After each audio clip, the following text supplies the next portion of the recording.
한국외고 1학년 2025년 1학기 기말고사 분석해드리도록 하겠습니다. 우선 전체적인 시험 특징을 알려드릴 텐데, 이 문법 문항이 한일고는 굉장히 난이도가 높은 편이에요. 그래서 어법 오류를 모두 골라라, 아니면 개수를 골라라, 이런 유형의 객관식이 어렵고요. 그 다음에 소수령으로도 오류가 틀린 것을 고쳐라, 이런 것들이 있기 때문에 이 부분이 굉장히 킬러 문항들인 경우가 많습니다. 그 다음에 단어장이 이제 워드마스터가 들어가는데, 이걸 굉장히 완벽히 암기를 해야 돼요. 예문을 이용한 빈칸 문제. 그 다음에 요즘에는 영영풀이 문제도 좀 늘어나는 추세입니다. 그래서 이 두 가지가 있는데, 이 중에서도 지금 요즘 예문이 이제 단어장에 있는 예문하고 동일한 경우가 많았어요. 근데 이제 이번 시험에서는 이제 올해 시험 같은 경우에는 단어장에 없었던 예문 같은 것들도 많이 사용을 하고 있기 때문에 이제 기본 단어 암기가 완벽히 되어 있어야 네, 고득점을 얻을 수 있습니다. 전반적으로 난이도가 계속 상승 추세에 있는데요. 일단 본문이 굉장히 많이 변형이 되고 있어요. 그래서 이 자기가 지문을 다 외워가지고 대비를 하겠다 이런 친구들은 약간 잘못 공부를 하고 있는 거죠. 그리고 선택지가 영어로 되어 있는 경우에 학생들이 굉장히 까다롭게 느끼는데 이번 시험에서도 이런 영어 선택지들이 점점 더 늘어나고 있습니다. 그리고 영작도 원래 기존에는 그냥 원래 있는 문장을 외워서 쓰는 식으로 출제가 되었었는데 이제는 조금 조건이 까다로워지고 응용하는 영작들이 조금 나오고 있기 때문에 이게 많이 차지하고 있어요. 그래서 배점이 100점 만점에 총 10점이니까 굉장히 높은 편이죠.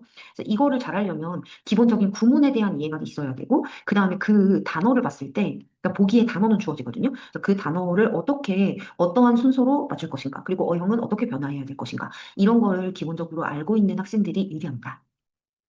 목표는 이렇게 될 텐데, 지금 보면 이 서술형 부분이 굉장히 어려워요. 그리고 어법은 객관식 어법이 굉장히 어렵고, 그래서 이 부분을 이제 최상위권으로 가기 위해서는 꼼꼼하게 대비하는 것이 중요합니다. 고득점을 위해서는 어떻게 대비를 할 것인가? 어법상 틀린 것을 일단 단계적으로 연습을 해야 돼요. 이제 처음에는 이제 선택형으로 연습을 하고, 그 다음에는 이제 틀린 거를 모두 찾기. 그 다음에 찾아서 고쳐야 되잖아요, 본인이. 그래서 고치고 만약에 틀린 게 있었다. 그러면 거기에 대한 근거들을 선생님한테 개인 피드백을 받고, 그 다음에 이제 그걸 암기하도록 이렇게 하는 편이고요. 그 다음에 범위 내에 지문을 암기를 효율적으로 해줘야 돼요. 그러니까 지문을 그냥 주먹구구식으로 암기를 했을 경우에는 그렇게 큰 효과를 보는 시험지가 아니기 때문에 키워드와 그 키워드의 어떤 흐름으로 글이 전개되는지, 그리고 여기에서 바꿔 쓸 수 있는 유의어는 어떻게 되는지, 이것들을 같이 연계해서 암기하도록 하고요. 그 다음에 예상 출제 유형을 문제풀이와 거기에 대한 오답을 암기하는 거. 저희는 실전 모의고사를 진행하고 있거든요. 그래서 실전 모의고사를 진행하면서 거기에서 나온 오답들을 꼼꼼하게 암기시키고 있습니다.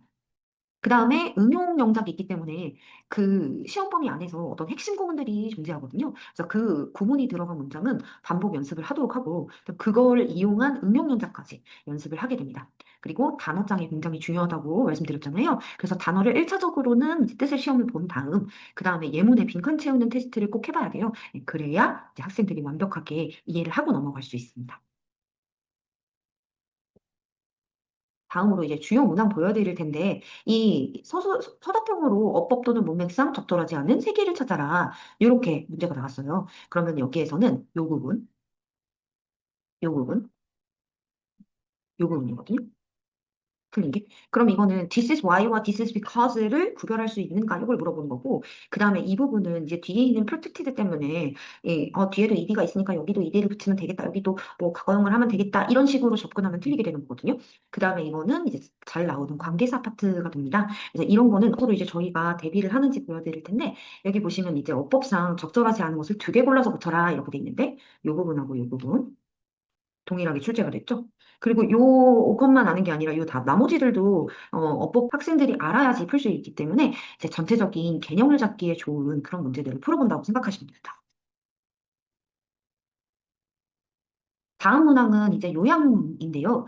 지금 여기 있는 전체적으로 있는 이 지문들이 변형이 조금 된 상태예요.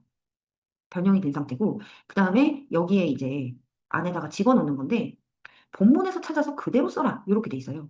여기는 그럼 답은 어떻게 되냐? 이쪽에는 컴패리티브를 써야 되는데 원래 여기 위에 들어있어요. 그래서 써야 되고 그 다음에 이 부분은 이제 여기에 있는 이 단어를 집어넣어 되는 거죠. 그래서 이거는 이제 내용을 해석을 하면서 키워드로 알려준 부분들이기 때문에 저희 이제 적중 문제를 보시면 이제 이 문제는 주제에 있는 빈칸을 집어넣는데 근데 어형을 변형하라 이렇게 써놨어요. 원래는 아까 컴패리티브를 쓰는 거였었잖아요. 근데 이거는 이렇게 컴피티션으로 바꿔서 쓰도록 했고 그다음 여기 앞에 있는 profitability는 그대로 쓰는 게 나았습니다.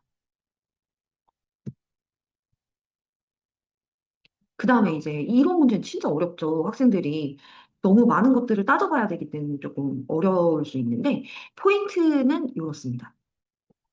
여기 있는 이게 지금 형용사를 썼잖아요. 근데 이제 부사를 써야 되는 거거든요.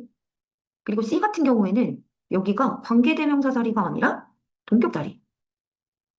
그리고 D 같은 경우에는 여기는 이렇게 관계사를 썼지만 이 부분은 관계사 자리가 아니고 여기에 있는 대타고 연결되는 접속사 자리거든요.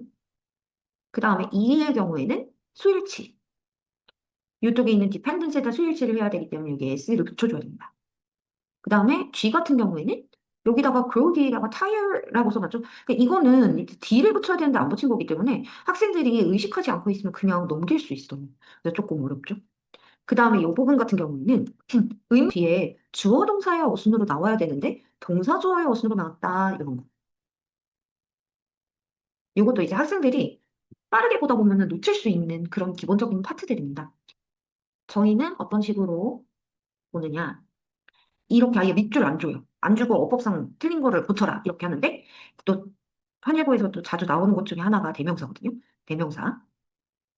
그리고 이거 그대로 나왔죠. 위치를 대수로 고치기. 그 다음에 이거는 아까 앞에서도 나왔었던 This is why this is the purpose. 이걸 계속 반복을 하다 보니까 학생들이 기억을 하기가 쉽습니다. 그리고 이 부분은 아까 시험에서는 타이어로 나왔는데 타이어링으로 써놔서 이 옳게 고치도록 그다음에 대자리가 또 많이 나오잖아요. 그래서 대을 왓으로 고쳐야 된다. 이런 식으로 반복해서 대비를 하게 됩니다. 네, 여기까지였습니다. 감사합니다.